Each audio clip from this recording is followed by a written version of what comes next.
Shalom bagi kita semua, kembali lagi jumpa bersama saya, Berkatus Nduru. Pada saat ini kita akan mulai pembelajaran kita, namun sebelum itu kita bersatu di dalam doa. Amin. Hari ini kita akan belajar mengenai Allah tetap bekerja dengan bahan Alkitab Roma yang ke-8 ayat 26 sampai 39 dan 2 Korintus 11 ayat 23b sampai 27.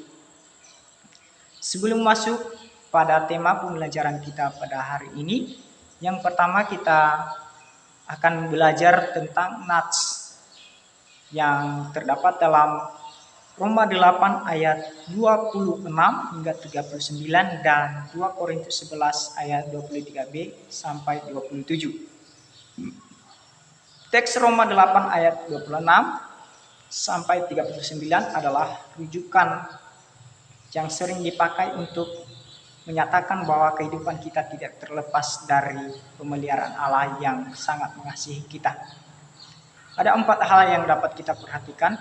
Yang pertama, bahwa Allah turut bekerja dalam segala sesuatu untuk mendatangkan kebaikan. Ini menyatakan bahwa dalam segala hal adalah hal akan Allah hadir yang akan membawa kebaikan. Kedua, segala yang terjadi akan mendatangkan kebaikan. Apa yang Allah kerjakan dalam hidup kita ini semua akan mendatangkan kebaikan, bukan kehancuran.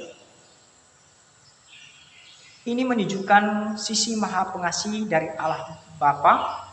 Pengertian membawa kebaikan hendaknya dilihat dari sudut orang yang mengasihi Tuhan, walaupun dari sudut orang lain yang tidak mengenal Tuhan dapat dipersepsikan sebagai kegagalan atau kerugian. Ketiga, bagi mereka yang mengasihi Dia, mereka yang terpanggil sesuai dengan rencana Allah. Karya Allah dalam segala sesuatu tidak berlaku untuk semua orang, namun hanya untuk mereka yang mengasihinya. Dengan kata lain, karya Allah menunggu respon positif dari manusia, apakah manusia mau mengasihi Dia atau tidak.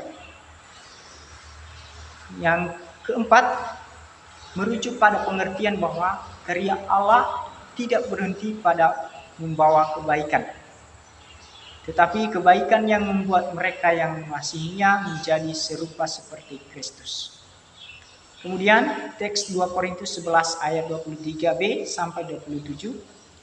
Ini adalah suatu pengakuan Rasul Paulus tentang pengalamannya setelah ia memilih untuk mengikut Kristus. Walaupun secara manusia apa yang dialaminya merupakan suatu penderitaan, namun di dalam Tuhan ia tidak menganggapnya demikian. Kedua bahan Alkitab ini memberikan pemahaman kepada peserta didik bahwa hidup di dalam Tuhan dan bersandar pada kuasa-Nya adalah hidup yang terbaik. Kemudian berkaitan dengan nats itu, kita diajak untuk mendengarkan sebuah ilustrasi yang tidak kalah penting berkaitan dengan tema kita pada hari ini. Ceritanya melalui kisah seorang petani dan kuda. Demikianlah ceritanya. Seorang petani memiliki seekor kuda yang sangat bagus. Suatu kali seorang saudagar kaya menawar kuda itu dengan harga yang sangat mahal. Akan tetapi petani itu tidak mau menjualnya. Para tetangganya kontan berkata, alangkah bodohnya kamu. Kudamu sudah ditawar dengan harga yang sangat mahal, tetapi kamu membuang kesempatan berharga itu. Seminggu kemudian, kuda itu tidak pulang ke kandangnya. Para tetangganya kembali berkata, "Nah, sekarang kudamu hilang. Pasti ada yang mencurinya. Coba kemarin itu kamu jual, dapat untung besar." Petani itu menjawab, untung atau rugi siapa yang tahu. Berapa hari kemudian ternyata kuda itu kembali. Rupanya kuda itu pergi ke hutan dan sekarang pulang dengan 10 kuda liar bersamanya. Melihat itu, para tetangganya berkata, "Ah, kamu sungguh beruntung. Ternyata kudamu tidak hilang. Bahkan ia telah menambahkan 10 kuda lagi bagimu." Kembali petani itu menjawab, untung atau rugi siapa yang tahu. Keesokan harinya, anak laki-laki si petani berusaha menjinakkan ke-10 kuda tersebut. Tetapi ketika sedang menunggang salah satu kuda itu, ia terjatuh dan kakinya patah. Melihat itu, para tetangganya berkata pula, ternyata bertambahnya 10 kuda bukanlah anugerah bagimu, malah membawa musibah. Lihat, gara-gara kuda itu anakmu patah kaki. Dengan tetap tenang, petani itu menjawab, jangan bicara begitu. Musibah atau anugerah siapa yang tahu. Beberapa waktu kemudian, negeri itu terlibat perang dengan negara lain.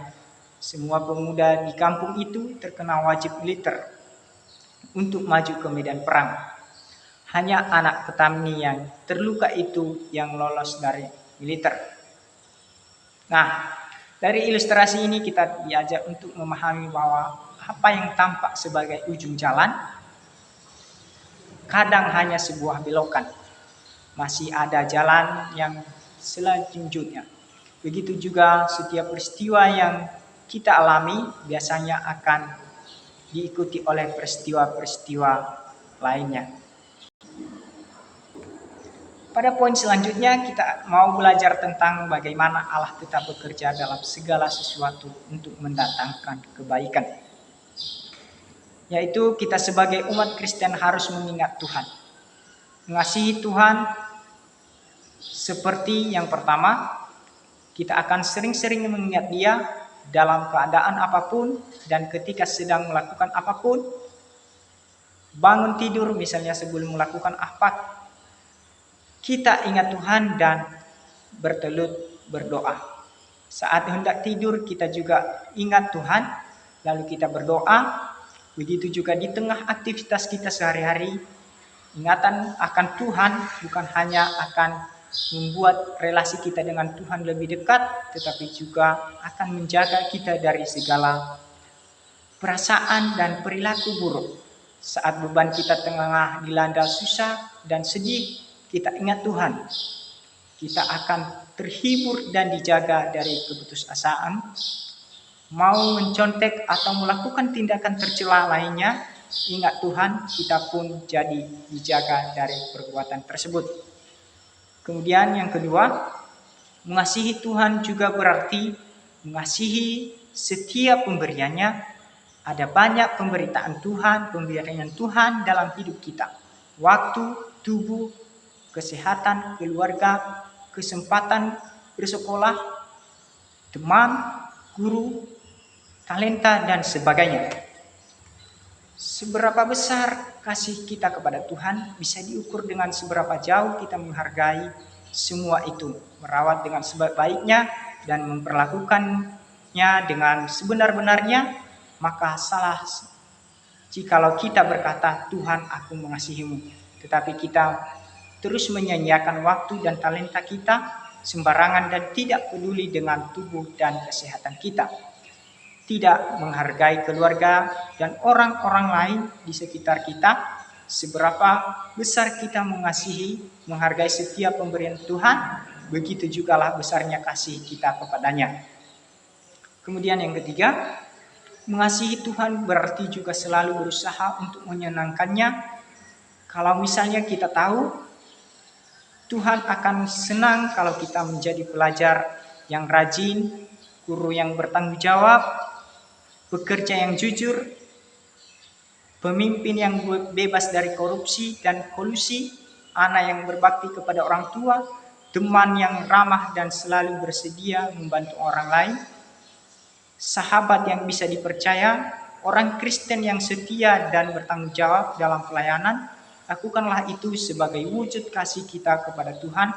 Sebaliknya, kalau kita tahu bahwa perbuatan atau perkataan kita malah akan membuat Tuhan sedih, janganlah kita lakukan.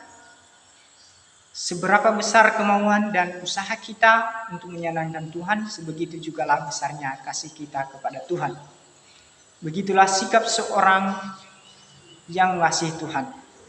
Jadi, kalau kita sudah melakukan hal itu semua, maka janji Tuhan, Dia akan bekerja dalam segala sesuatu untuk mendatangkan kebaikan bagi kita. Artinya Tuhan tidak akan mengecewakan orang yang selalu berusaha menunjukkan kasih-Nya kepadanya, dalam ucapan maupun dalam tindakan sehari-hari. Dari semua pembelajaran yang telah kita bahas pada hari ini, juga kita akan membuat kelompok diskusi kecil. Di dalam kelompok tersebut, kita akan mendiskusikan beberapa pertanyaan. Yang pertama, apa pesan dari cerita tentang seorang petani dan kudanya? Dan yang kedua, sebutkan minimal satu pengalaman pahit di masa lalu. Pertanyaan ini dapat dijawab di kolom komentar. Demikian pembelajaran kita pada hari ini. Tuhan Yesus memberkati. Mari kita bersatu dalam doa.